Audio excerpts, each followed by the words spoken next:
Hi friends, welcome to cine family. TV serial beautiful actress Kavyasri కొన్ని TV షోలలో participate చేస్తూ సందడి చేస్తుంది.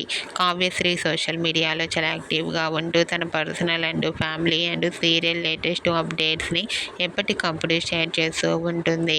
కావ్యశ్రీకి చాలామంది అభిమానులు ఉన్నారు. ప్రస్తుతం కావ్యశ్రీ కొన్ని సీరియల్లో కూడా నటిస్తూ బిజీగా ఉంటుంది. అయితే రీసెంట్గా TV serial actress Kavyasri special షోకి సంబంధించిన బ్యూటిఫుల్ ఫొటోస్ను షేర్ చేసింది. ఆ ఫొటోస్లో కావ్యశ్రీ లంగా ఓణిలో చాలా చాలా అందంగా కొందరపు బొమ్మలా కనిపించింది. ఆ ఫొటోస్ చూసిన వారంతా బ్యూటిఫుల్ అండ్ లవ్లీ ఏంజల్ అంటూ కామెంట్ చేస్తున్నారు. మీకు కూడా Kavyasri real life latest photos మీకు నచ్చినట్లయితే మీ అభిప్రాయాన్ని మీ కామెంట్ రూపంలో తెలియజేస్తూ లైక్ చేయండి, షేర్ చేయండి. మరిన్ని ఇంట్రెస్టింగ్ అండ్ లేటెస్ట్ అప్డేట్స్ కోసం మా సినీ ఫ్యామిలీ 2 ఛానల్ని సబ్స్క్రైబ్ చేసుకోండి.